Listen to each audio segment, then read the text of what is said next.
of the Niads by Claude Debussy, performed by me and Rose Taylor in a recital that was actually on the piano that Horowitz toured with towards the end. It's based on poetry by Pierre Louys, who Debussy was very, very closely associated with as a younger man until he had a very bad breakup with a wife, and she actually tried to commit suicide, and they all sided with her over him. So it was a big, messy time for Debussy. But his time with Pierre Louys being a poet, was very influential. And Pierre Louys actually posed as a woman and wrote in sort of an ancient Greek, as an ancient Greek woman. It was kind of a ruse so that he could get it published. But it was a series, the Chansons de Debility were a series of erotic poems that Debussy set to these 3 songs. The tomb of the Niads.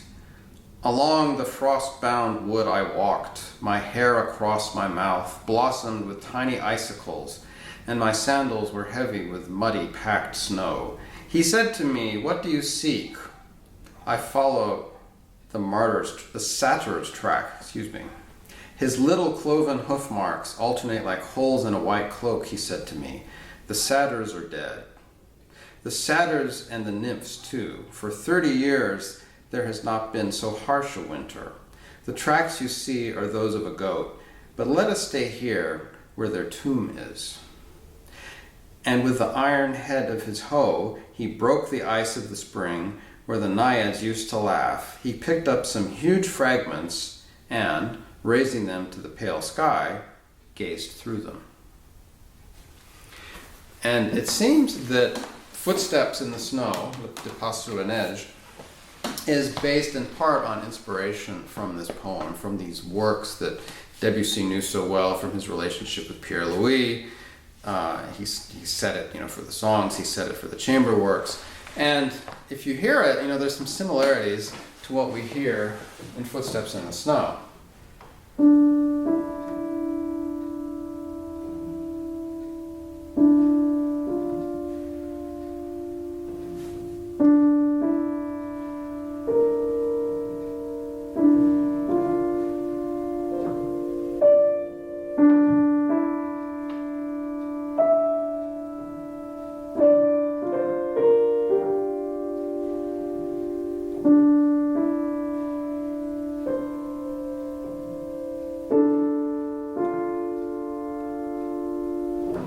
Debussy had said that Footsteps in the Snow should have this sense of melancholy, and I think it certainly does. And how does he achieve that? Well, with very spare materials, as in The Tomb of the Niads, the song. It's just a whole step held. Then he adds to it. We have D and E, then the second statement, D and E are played together, going to this minor third, which has kind of a lonely, sad sort of a feeling. The melody comes in the right hand with a B flat. Then a whole step. So we've had, it's very spare materials. Really the whole step, the half step as well, between the E and the F. But it's, we're in 4/4 time. The tempo marking is sad and slow.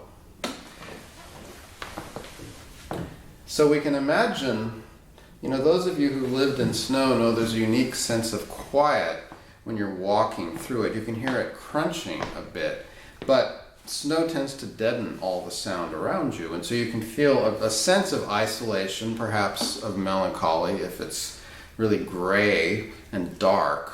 During the day when it's sunny, it can be really quite brilliant and exciting, but especially when you've had 2 or 3 feet of snow like we sometimes did in Ithaca, and it was about 9 or 10 at night, there was a unique calm. I actually loved it, but I could see how it could be melancholic as well. Once he's finished this first 4-bar unit, remember Debussy's always a classicist,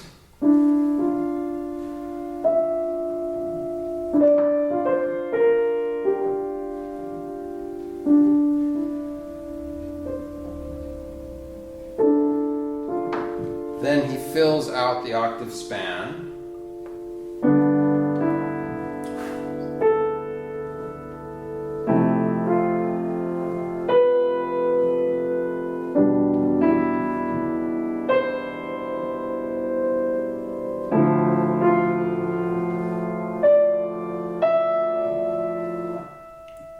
Everything drops out, the pedal as well as all the notes. We have rests. A little more color. Tritone F sharp C. Now takes the walking that we had a little bit. Sorry. To a fourth.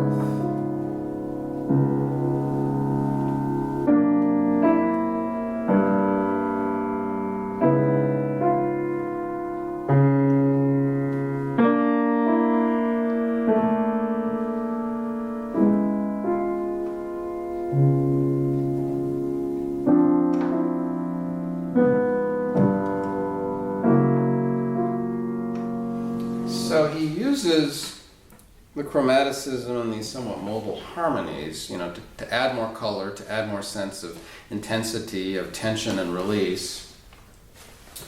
The tritone with this, actually a major third, right?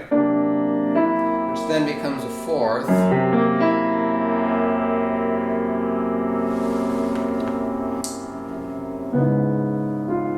And ironically, that seems like a point of resolution when we have two fourths that then resolve to another tritone.